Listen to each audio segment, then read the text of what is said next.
Cons, clones, and cons on today's Pedal Talk. Oh, no. Oh, my God. Well, There's drama. you know what the old saying is. There's lots of old sayings. That's right. I don't know. I feel like all sorts of ones could apply right here. That's right. I don't know. Today, we're talking about the Klon Behringer lawsuit edition. Let's see how it goes. Video topic.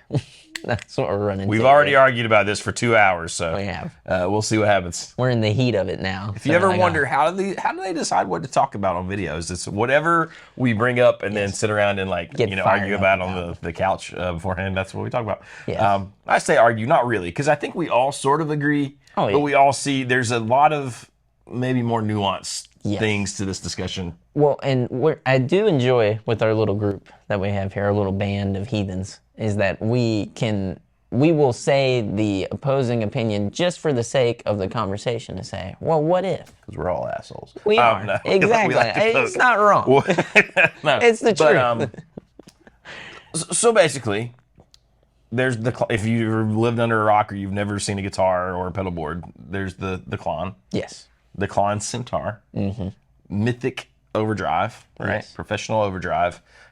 They go for like insane amounts of money. Yes, They have for a long $5-6 time. grand now. Yep, I think for a is their pedal. peak.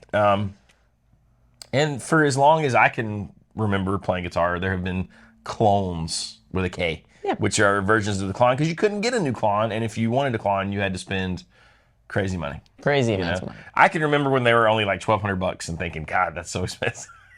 And one of my buddies had bought one and put it on his board, and I was like, "You're insane." But it did sound awesome, you know. Oh, yeah. It was like one of the silver ones. But so lots of different versions of the Klon out there. Like Klon, there's a whole sort of genre of Klon style pedals, whether they're straight clones or not, right? It would actually, this is just hitting me right now, it'd be really cool to actually have all of them lined up in a row to be like, these are all the Klon clones you could find. And there's a ton. I mean, and I have some pedals that I didn't even realize were that.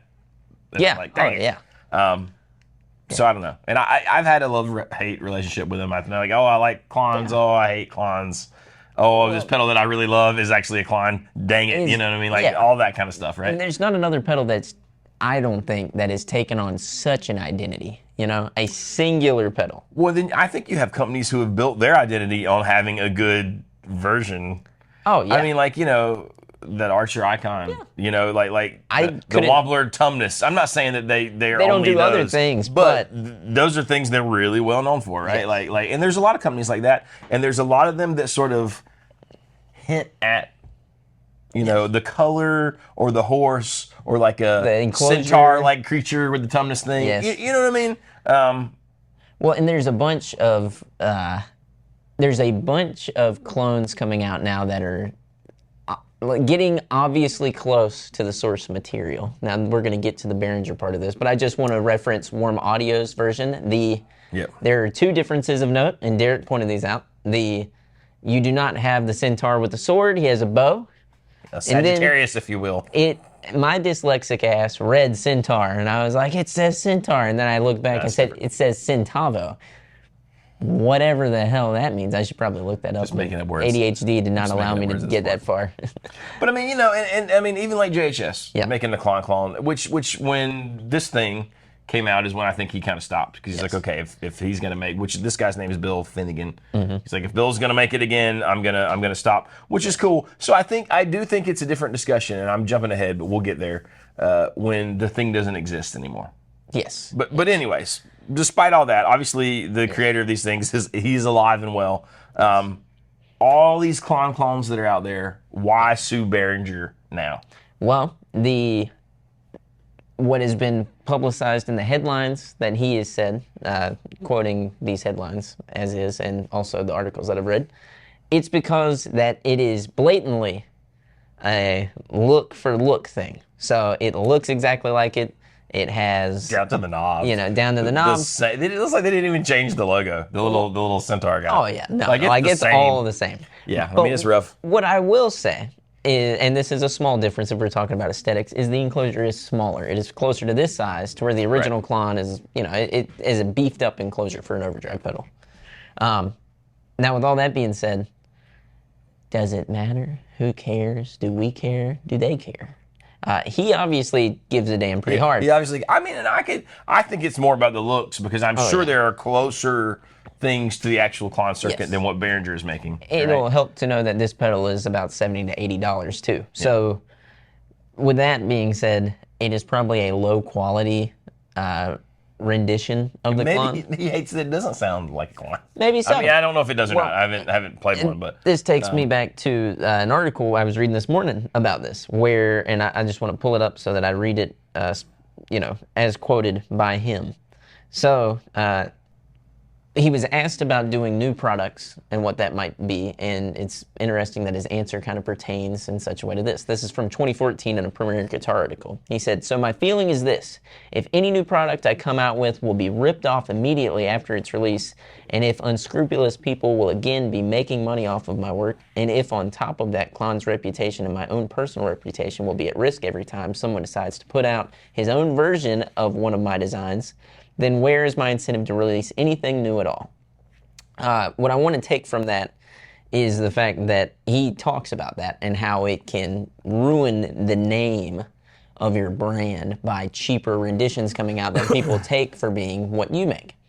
I can agree with that to a certain degree, but what I'll also say too, and I feel like we see this, is no matter what, people still want the actual version. There are a lot of people out there who will buy the cheaper version of something, but I don't think those people are hardly ever the customer that goes on to buy the full priced.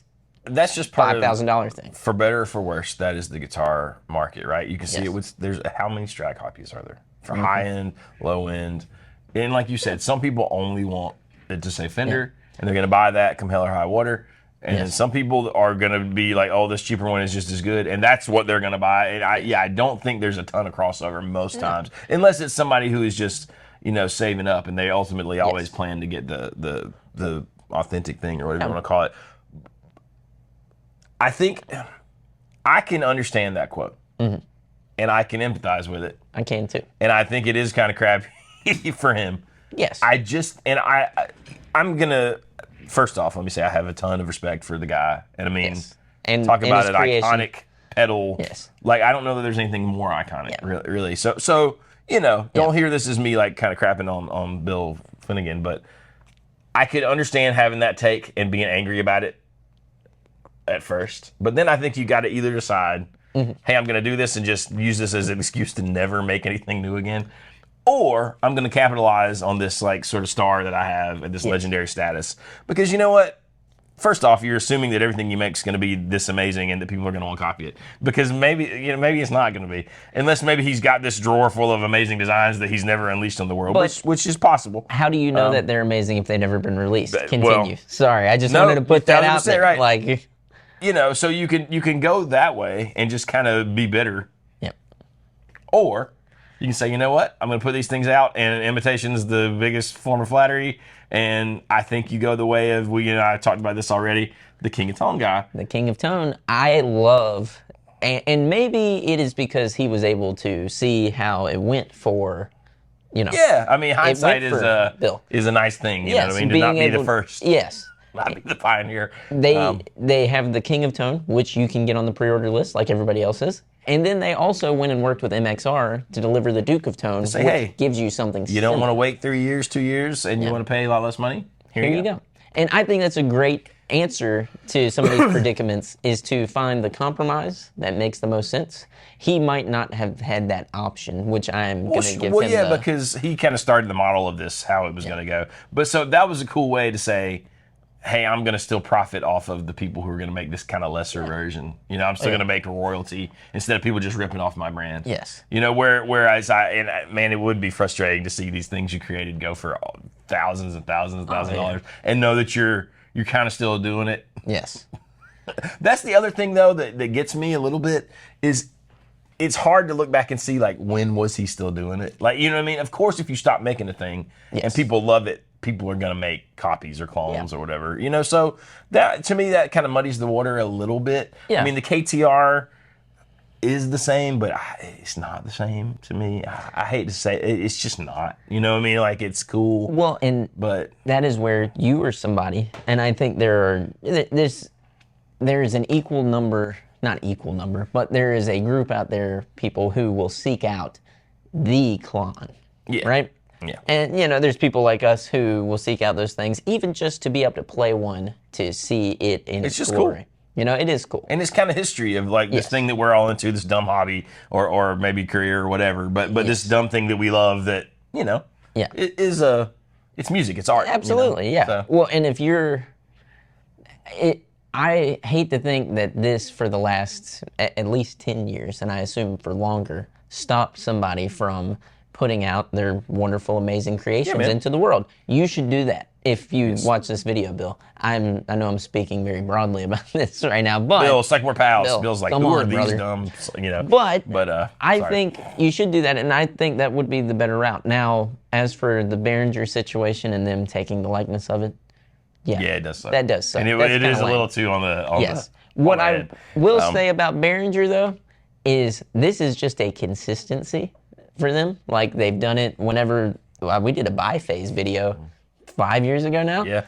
But they've done it countless times, you know. And I guess what gets me is that like Warm Audio and brands like that. Now, I would love to know, did Warm Audio contact Bill and say, hey, we want to give you a percentage of this? Is there any part of that? Or is it just different enough? Is it just different enough? That he couldn't... Yes.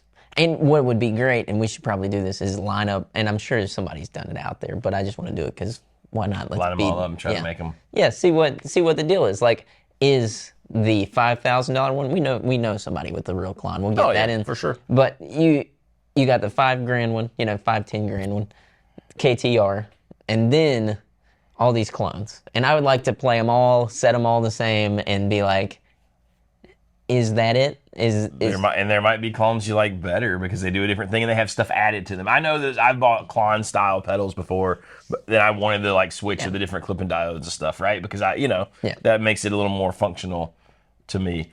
Yes. Another part of this, right, that we were talking about this morning, and one of our pals actually brought it up in a message over Instagram. It'll be interesting to see how the lawsuit goes because I think it has implications for Dumble.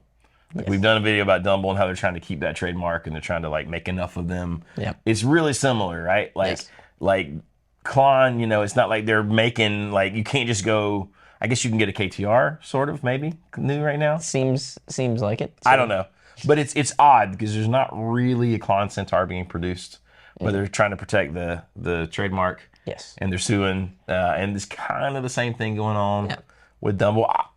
I'd say there kind of maybe have already been some kind of blatant ripoffs with Dumble, but it depends on what your line for that is, you know. But it seems like there's also been some step backs from some of those things. So, I don't know. But is it just in aesthetic alone as well? Because, and I think to speak on this as people who've, you know, been absolutely lucky enough to hear a Dumble in a room, yes, you know, and have a friend who played it, you know, it's hard to replicate that even, and I don't think you can take that away from somebody. Can you jack somebody's steez? I think you can, but it should be frowned upon, and that's kind of where this goes. Is like, if you want to do it, it seems like that would be fine, but don't jack the steez so hard. There's a way to go about sort of like an homage to a thing. Mm-hmm. There's a way to fill a hole where like a thing doesn't exist anymore. Yep. I think you just have to be kind and decent about it, and you know that we kind of all agree here that intellectual property is a thing.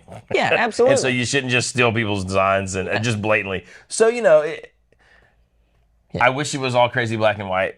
I don't think it exactly is in these scenarios. But we just kind of find it fascinating. We definitely want to know where you guys fall on it. So let us know in the comments. Yep.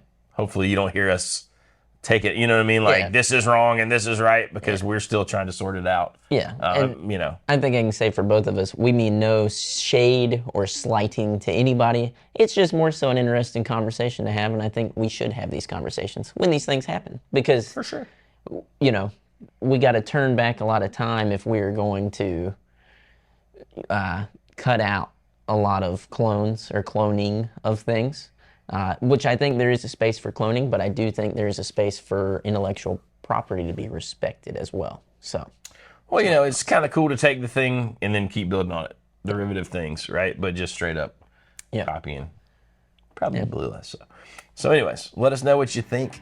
Hit like, hit subscribe. Hit the bell. We will see you next time. We're going to go play our little KTR. It's not goop. It's not goops.